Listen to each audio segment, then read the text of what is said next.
Hello, welcome back to our channel. ഇന്ന് നമ്മൾ പഠിക്കാനായിട്ട് പോകുന്നത് ബേസ് തിയറം. ഇതിന് തൊട്ട് മുമ്പ് നമ്മൾ പ്രോബബിലിറ്റി ചാപ്റ്ററിൽ ബേസിക് ആയിട്ടുള്ള കുറച്ച് ടേംസ് ഒക്കെ വെച്ചിട്ടൊരു വീഡിയോ ചെയ്തിട്ടുണ്ടായിരുന്നു. ദെൻ അതിന്റെ സെക്കൻഡ് പാർട്ടാണ് ഇന്നത്തെ ഈ ക്ലാസ്. പ്രോബബിലിറ്റി ചാപ്റ്ററിൽ വരുന്ന ഒരു ടോപ്പിക്കാണ് ബേസ് തിയറം. എക്സാമിന് ചോദിക്കാൻ ചാൻസ് ഉള്ള ടോപ്പിക്കാണ്. കോൺസെപ്റ്റ് ക്ലിയർ ചെയ്യുക, കൂടുതൽ ക്വസ്റ്റ്യൻസ് ചെയ്ത് നോക്കുക. ദെൻ ലാസ്റ്റ് അപ്ലോഡ് ചെയ്തിട്ടുള്ള പ്രോബബിലിറ്റിയുടെ ക്ലാസ് കാണാത്തവർ അത് കണ്ടു നോക്കുക. അതിന്റെ ലിങ്ക് നിങ്ങൾ ഈ കണ്ടുകൊണ്ടിരിക്കുന്ന ഈ വീഡിയോയുടെ മുകളിലതേ നോട്ടിഫിക്കേഷൻ വരും, സജസ്റ്റഡ് വീഡിയോസ് എന്ന് പറഞ്ഞിട്ട്. ആ ഐക്കാർഡ്സിൽ ക്ലിക്ക് ചെയ്ത് കഴിഞ്ഞാൽ നിങ്ങൾക്ക് വീഡിയോയുടെ ലിങ്ക് കിട്ടും. അതുപോലെ തന്നെ പ്രീവിയസ് വീഡിയോസ് കാണാനായിട്ട് ഈ വീഡിയോയുടെ താഴെയുള്ള ഡിസ്ക്രിപ്ഷൻ ബോക്സ് ചെക്ക് ചെയ്യാം. നമ്മൾ ഈ ചാനലിൽ പ്രൊവൈഡ് ചെയ്യുന്ന ക്ലാസ്സസ് നിങ്ങൾക്ക് യൂസ്ഫുൾ ആയിട്ട് തോന്നുകയാണെന്നുണ്ടെങ്കിൽ മാക്സിമം നിങ്ങളുടെ ഫ്രണ്ട്സിലേക്ക് എത്തിച്ചു കൊടുക്കുക, ഷെയർ ചെയ്യുക.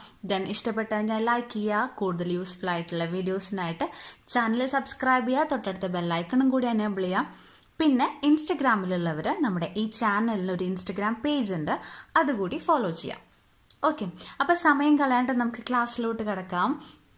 ഇന്നത്തെ ക്ലാസ്സിന്റെ ടോപ്പിക്കാണ് ബേസ് തിയറംസ്. അപ്പോൾ ബേസ് തിയറം എന്താണെന്നുള്ളത് അറിയുന്നതിന് മുമ്പ് ആദ്യം നമുക്ക് കണ്ടീഷണൽ പ്രോബബിലിറ്റി എന്താണെന്ന് നോക്കാം. കഴിഞ്ഞ വീഡിയോയിൽ നമ്മൾ നോർമൽ പ്രോബബിലിറ്റി ബേസ്ഡ് ആണ് ചെയ്തിട്ടുള്ളത്.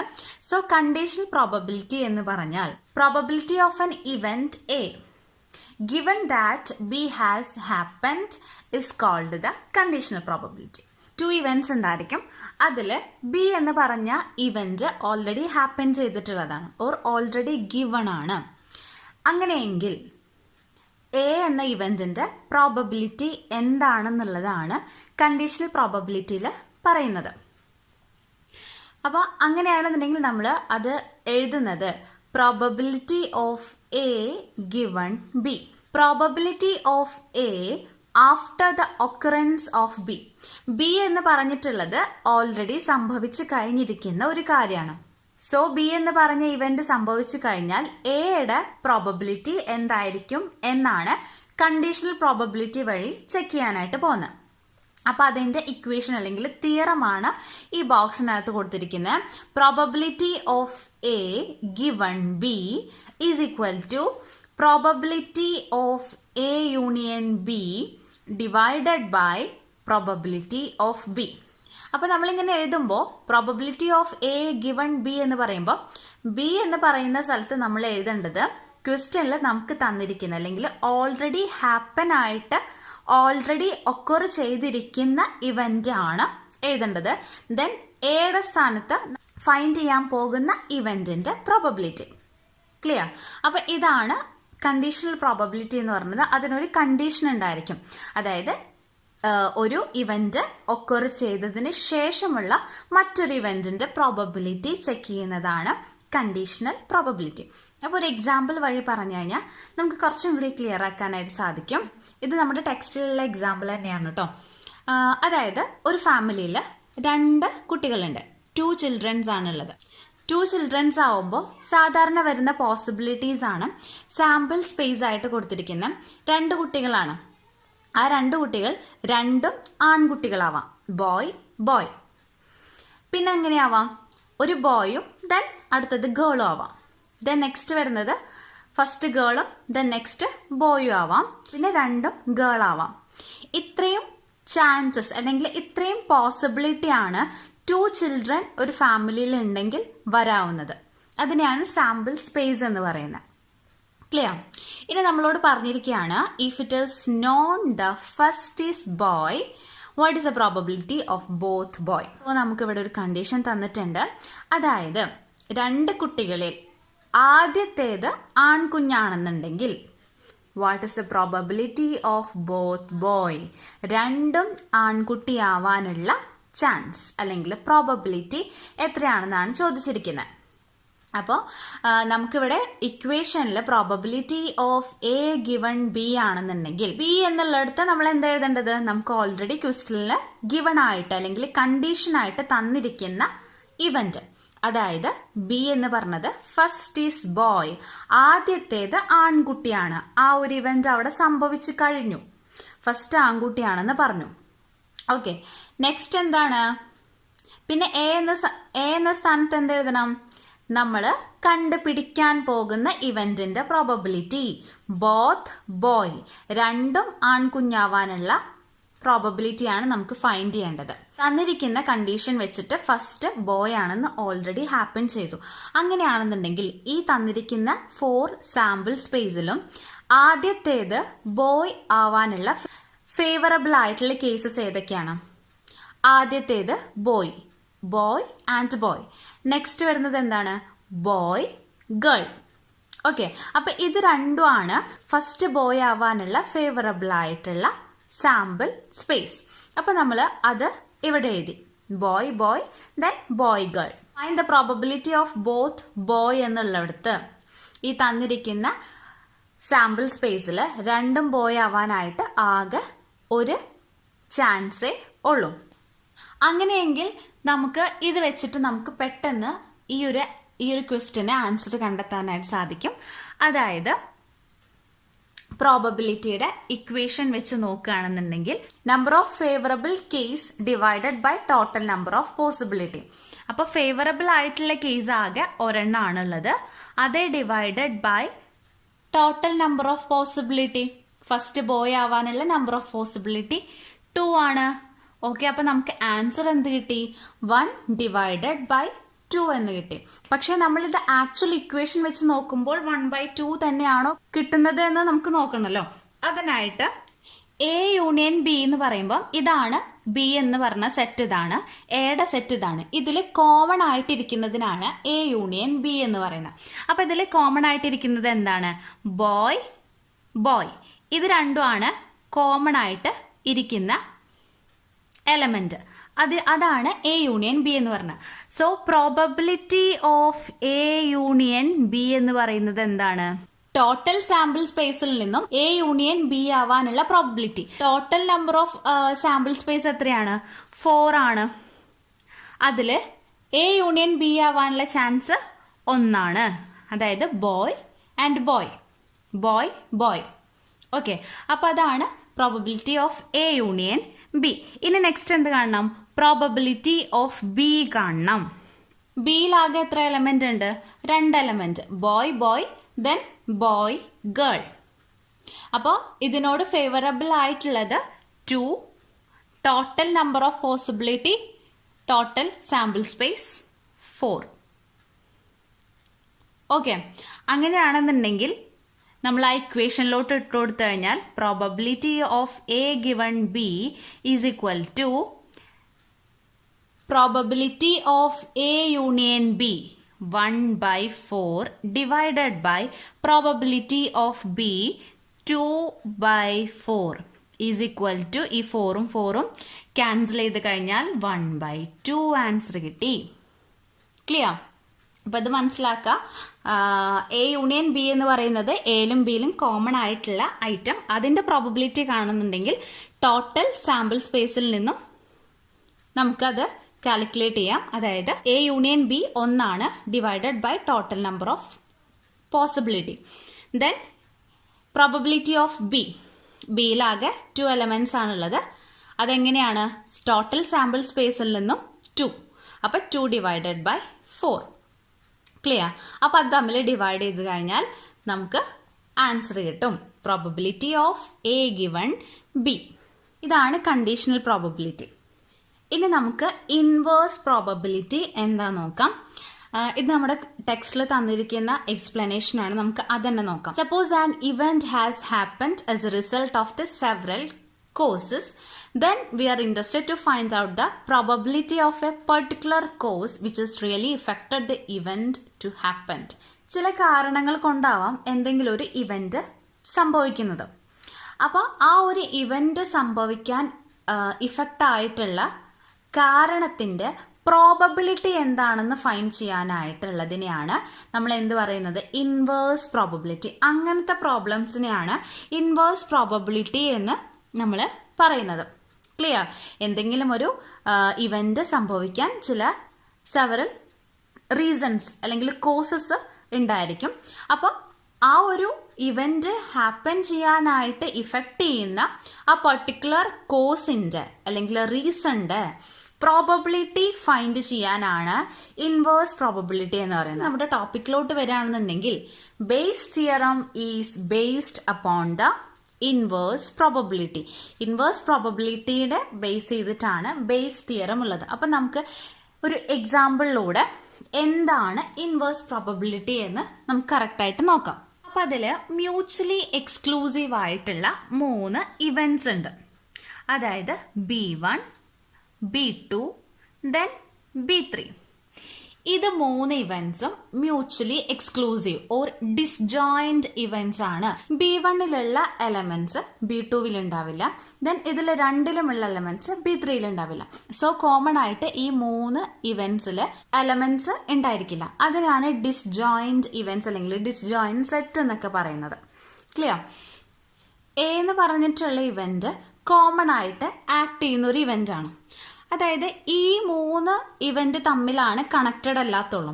പക്ഷെ ഈ 3 ഇവന്റ്സും എയിൽ കണക്റ്റഡ് ആണെന്ന് വിചാരിക്കാം. അതായത് B1ഉം എയും കണക്റ്റഡ് ആണ്, B2ഉം എയും കണക്റ്റഡ് ആണ്, ദെൻ B3യും എയും കണക്റ്റഡ് ആണ്. അപ്പൊ ഇതില് ഇവ തമ്മിൽ ജോയിൻ ആണ്. ഓക്കെ, അപ്പൊ ഇതിൽ നമ്മൾ ഓർത്തിരിക്കേണ്ട കാര്യം എന്താന്ന് വെച്ച് കഴിഞ്ഞാൽ എ എന്ന് പറഞ്ഞ ഇവന്റ് ഓൾറെഡി ഹാപ്പൻ ആണ്. ക്ലിയർ? ഓൾറെഡി സംഭവിച്ച് കഴിഞ്ഞിരിക്കുന്ന ഒരു ഇവന്റ് ആണ് എ എന്ന് പറഞ്ഞത്. അത് കണക്റ്റഡ് ആണ്. എ എന്ന് പറഞ്ഞ ഇവന്റ് B1ൽ സംഭവിക്കാം, അല്ലെങ്കിൽ B2ൽ സംഭവിക്കാം, ദെൻ B3യിലും സംഭവിക്കാം. അപ്പോൾ എ എന്ന് പറഞ്ഞ ഇവന്റ് ഈ 3 ഡിസ്ജോയിൻ ഇവന്റ് ആയിട്ട് കണക്റ്റഡ് ആണ്. ക്ലിയർ? എ എന്ന് പറഞ്ഞിട്ടുള്ള ഇവന്റ് ഓൾറെഡി ഹാപ്പൻ ചെയ്തിട്ടുള്ളതാണെന്നുണ്ടെങ്കിൽ what is the probability of B1 given A? എന്താണ്? എ എന്ന ഇവന്റ് ഓൾറെഡി ഒക്കർ ചെയ്തിട്ടുള്ളതാണ് എങ്കിൽ അത് B1ൽ സംഭവിക്കാനുള്ള പ്രോബബിലിറ്റിയാണ് നമ്മൾ ഇതിലൂടെ ഫൈൻഡ് ചെയ്യുന്നത്. ഇത് B1ൽ കാണാനുള്ളത് ഇങ്ങനെ. ദെൻ അതേപോലെ B2ലും നമുക്ക് കാണാം. അതായത് probability of B2 given A, അത് B2ൽ സംഭവിക്കാനുള്ള പ്രോബബിലിറ്റി. അതേപോലെ തന്നെ probability of B3 given A, B3ൽ സംഭവിക്കാനുള്ള പ്രോബബിലിറ്റി. ക്ലിയർ? ഇതിനെയാണ് ഇൻവേഴ്സ് പ്രോബബിലിറ്റി എന്ന് പറയുന്നത്. 3 ഡിസ്ജോയിൻ ആയിട്ടുള്ള ഇവന്റ്സ് ഉണ്ടായിരിക്കും. അത് തമ്മിൽ കണക്റ്റഡ് അല്ല, അത് തമ്മിൽ ജോയിൻ അല്ല. പക്ഷെ ഇതിനെ 3നും കണക്റ്റഡ് ആക്കുന്ന അല്ലെങ്കിൽ ജോയിൻ ചെയ്യിപ്പിക്കുന്ന ഓൾറെഡി ഗിവൺ ആയിട്ടുള്ള അല്ലെങ്കിൽ ഓൾറെഡി ഒക്കർ ആയിട്ടുള്ള ഒരു ഇവന്റ് ഉണ്ടായിരിക്കും. That is A. So if the event A is already happen, then what is the probability of B1 given A, and what is the probability of B2 given A, then what is the probability of B3 given A? Clear ആയെന്ന് വിചാരിക്കുന്നു. Concept clear ആക്കി കഴിഞ്ഞാൽ നമുക്ക് easy ആയിട്ട് problem ചെയ്യാനായിട്ട് സാധിക്കും. So നമുക്ക് ഇനി ഒരു ക്വസ്റ്റ്യൻ നോക്കാം. ക്വസ്റ്റ്യൻ ചെയ്യുമ്പോൾ കൂടുതലായിട്ട് ഒന്നും കൂടി ക്ലിയർ ചെയ്യാനായിട്ട് സാധിക്കും. There are 2 bags, one containing 5 white and 4 black balls, and other containing 6 white and 5 black. One bag is chosen and 1 ball is drawn. If it is white, what is the probability that the bag selected is the first? അപ്പൊ question clear ആയിട്ട് മനസ്സിലാക്കുക. ഈ question കണ്ടാൽ തന്നെ നമുക്കറിയാം ഇതൊരു base തിയറമാണ്, inverse probability ആണ്. കാരണം എന്താ? 2 ബാഗാണ് തന്നിരിക്കുന്നത്. അതിൽ ആദ്യത്തെ ബാഗിൽ 5 വൈറ്റ് ബോളും 4 ബ്ലാക്ക് ബോൾസും, ദെൻ രണ്ടാമത്തെ ബാഗിൽ 6 വൈറ്റ് ബോൾസും 6 ബ്ലാക്ക് ബോൾസും ആണ്. എന്നിട്ട് നമ്മളോട് പറഞ്ഞിരിക്കുകയാണ് ഒരു ബാഗ് നമ്മൾ ചൂസ് ചെയ്തു. അത് എ ആവാം അല്ലെങ്കിൽ ബി ആവാം, ഏതെങ്കിലും ആ 2 ബാഗിൽ ഒരു ബാഗ് നമ്മൾ ചൂസ് ചെയ്തു. അതിൽ നിന്ന് ഒരു ബോൾ നമ്മൾ എടുത്തു. അത് വൈറ്റ് ബോൾ ആണെങ്കിൽ ഫസ്റ്റ് ബാഗ് സിലക്റ്റഡ് ആവാനുള്ള പ്രോബബിലിറ്റി എത്രയാണെന്നാണ് ചോദിച്ചിരിക്കുന്നത്. ക്ലിയർ? നമ്മൾ ഒരു ബാഗ് ചൂസ് ചെയ്തു, ഒരു ബോൾ എടുത്തു, അത് വൈറ്റ് ആണെന്നുണ്ടെങ്കിൽ ഫസ്റ്റ് ബാഗ് സെലക്ട് ആവാനുള്ള പ്രോബബിലിറ്റി എത്രയാണെന്നാണ് ചോദിച്ചിരിക്കുന്നത്. അപ്പൊ ഇങ്ങനെ ഒരു കേസ് കണ്ടാൽ നമുക്കറിയാം അത് ഇൻവേഴ്സ് പ്രോബബിലിറ്റി ആണ്, ബേസ് തിയറം ബേസ്ഡ് ആണ് നമ്മൾ ആ ക്വസ്റ്റ്യൻ ആൻസർ ചെയ്യേണ്ടതെന്ന്. അപ്പൊ ഇവിടെ തന്നിരിക്കുന്ന ഇവന്റ് എന്താണ്? A is N event of drawing white ball. White ball ഒരു ബാഗിൽ നിന്ന് നമ്മൾ എടുത്തു, അതാണ് നമുക്കിവിടെ ഗിവൺ ആയിട്ട് അല്ലെങ്കിൽ ഓൾറെഡി ഒക്കറായിട്ട് തന്നിരിക്കുന്ന എ എന്ന് പറഞ്ഞ ഇവന്റ്. അങ്ങനെയെങ്കിൽ ബേസ് തിയറത്തിന്റെ ഇക്വേഷൻ ആണ് ഈ കൊടുത്തിരിക്കുന്നത്. പ്രോബബിലിറ്റി ഓഫ് B1, അതായത് B1 എന്ന് പറഞ്ഞത് first bag. Okay, given A എന്ന് പറഞ്ഞാൽ നമുക്കിവിടെ തന്നിരിക്കുന്നുണ്ട് drawing a white ball is equal to probability of B1 into probability of A given B1 all divided by probability of B1 into probability of A given B1 plus probability of B2 into probability of A given B2. ഇവിടെ ആകെ 2 ബാഗ്സേ ഉള്ളൂ, അതുകൊണ്ട് 2 വെച്ചിട്ട് അവിടെ അവസാനിപ്പിച്ചു. ഇനി 3 or 4 ഉണ്ടെന്നുണ്ടെങ്കിൽ ഇതേപോലെ നമ്മൾ കണ്ടിന്യൂ ചെയ്യാം. Probability of B3 into probability of A given B3, അങ്ങനെ നമുക്ക് എത്ര എണ്ണം ഉണ്ടോ അതിനനുസരിച്ചിട്ട് n നമ്പേഴ്സ് വരെ നമുക്കത് കണ്ടിന്യൂ ചെയ്ത് പോവാവുന്നതാണ്. ഇവിടെ 2 ബാഗ്സ് ഉണ്ട്. B1 ഫസ്റ്റ് ബാഗ് B1, അതിൽ 5 വൈറ്റ് ബോളും 4 ബ്ലാക്ക് ബോളും. Then second bag B2 6 white ബോളും ആൻഡ് 5 ബ്ലാക്ക് ബോളും ആണുള്ളത്. അപ്പൊ ഈ ഇക്വേഷനിൽ നമുക്കിനി എന്തെല്ലാമാണ് കണ്ടുപിടിക്കേണ്ടത് അതെല്ലാം നമുക്ക് ആദ്യം കണ്ടുപിടിക്കാം. ഈ ഇക്വേഷനിൽ നമുക്ക് ഡൗട്ട് വരാൻ ചാൻസ് ഉള്ള ഒന്നാണ് probability of B1 given A എന്ന് പറഞ്ഞിട്ടുണ്ട്, അതാണ് നമുക്ക് കണ്ടുപിടിക്കേണ്ടത്. അതായത് എ എന്ന് പറഞ്ഞിട്ടുള്ള ഇവന്റ് തന്നിട്ടുണ്ട്, വൈറ്റ് ബോൾ എടുത്തിരിക്കുന്നു, അത് B1 ആവാനുള്ള ചാൻസ് ആണ് നമുക്ക് കണ്ടുപിടിക്കേണ്ടത്. ഇവിടെ എന്താണ് probability of A given B.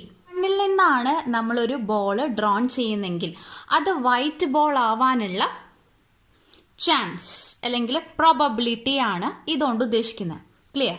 അത് മനസ്സിലാക്കണം, അത് തെറ്റിപ്പോവരുത്. B1 ഗിവൺ എ എന്ന് പറഞ്ഞത് വൈറ്റ് ബോള് എടുക്കുമ്പോൾ അത് B1 ആവാനുള്ള chance. Probability of A given B1 എന്ന് പറയുന്നത് നമ്മൾ B1 നിന്ന് ഒരു ബോൾ എടുത്താൽ അത് വൈറ്റ് ബോൾ ആവാനുള്ള പ്രോബബിലിറ്റി ആണ്. ആദ്യം നമുക്ക് പ്രോബബിലിറ്റി ഓഫ് B1 കണ്ടുപിടിക്കാം. പ്രോബബിലിറ്റി ഓഫ് B1 എന്ന് പറയുന്നത് ഈ ഒരു ഇവന്റ് സംഭവിക്കുമ്പോൾ അത് B1, അതായത് ബാഗ് 1 ആദ്യത്തെ ബാഗിൽ നിന്നും വരാനുള്ള പ്രോബബിലിറ്റി. അതായത് ഇവിടെ ആകെ 2 ബാഗാണുള്ളത്. അപ്പൊ ഈ 2 ബാഗിൽ നിന്നും ഫസ്റ്റ് ബാഗിൽ വരാനുള്ള പ്രോബബിലിറ്റി എത്രയാണ്? നമ്മൾ സാധാരണ നോർമൽ പ്രോബബിലിറ്റി ബേസ്ഡ് കണ്ടുപിടിക്കാം. അതായത് നമ്പർ ഓഫ് ഫേവറബിൾ ആകെ ഇവിടെ B1 എന്ന് പറഞ്ഞിട്ട് ഒരെണ്ണേ ഉള്ളൂ, divided by total number of possibility, അതായത് 2 ബാഗ്സ് ആണുള്ളത്, അപ്പോൾ 1 ഡിവൈഡഡ് ബൈ 2. അതേപോലെ തന്നെ പ്രോബബിലിറ്റി ഓഫ് B2, രണ്ടാമത്തെ ബാഗിന്റെ പ്രോബബിലിറ്റി എത്രയാണ്? 1 ഡിവൈഡഡ് ബൈ 2. ക്ലിയർ? അത് നോർമൽ പ്രോബബിലിറ്റി ബേസ്ഡ് കണ്ടുപിടിക്കാം. ഇനി നെക്സ്റ്റ് എന്താ കണ്ടുപിടിക്കേണ്ടത്? Probability of A given B1. Okay, B1 നിന്നും നമ്മളൊരു ബോൾ എടുക്കുകയാണെന്നുണ്ടെങ്കിൽ അത് വൈറ്റ് ബോൾ ആവാനുള്ള പ്രോബബിലിറ്റി, അതാണ് probability of A given B1. B1 എന്ന് പറഞ്ഞത് ഗിവൺ ആണ്. ഈ ഒരു ബാഗിൽ നിന്ന്, ഫസ്റ്റ് ബാഗിൽ നിന്ന് അത് വൈറ്റ് ബോൾ ആവാനുള്ള പ്രോബബിലിറ്റി. ഇതിൽ എത്ര ബോൾസ് ഉണ്ട്? 5 വൈറ്റ് ബോളും 4 ബ്ലാക്ക് ബോൾ ആണ്. അപ്പൊ ടോട്ടൽ നമ്പർ ഓഫ് ബോൾസ് എന്ന് പറയുന്നത് 9 ആണ്. നമ്മൾ എടുക്കുന്നത് വൈറ്റ് ബോൾ ആണ്. ഇതിൽ എത്ര വൈറ്റ് ബോൾ ആണുള്ളത്? 5. അപ്പൊ വൈറ്റ് ബോളിന്റെ പോസിബിലിറ്റി 5 ആണ്, divided by total number of possibility 9. അപ്പോൾ 5 ഡിവൈഡഡ് ബൈ 9. ഇനി next probability of A given B2. B2വിൽ നിന്നാണ് നമ്മളൊരു ബോൾ എടുക്കുന്നതെങ്കിൽ അത് വൈറ്റ് ആവാനുള്ള പ്രോബബിലിറ്റി ആണ്. B2വിൽ 6 വൈറ്റ് ബോളും 5 ബ്ലാക്ക് ബോളും ഉണ്ട്. അപ്പോൾ വൈറ്റ് വരാനുള്ള ചാൻസ് എത്രയാണ്? 6 ആണുള്ളത്. So 6 divided by total number of possibility 6 + 5 = 11.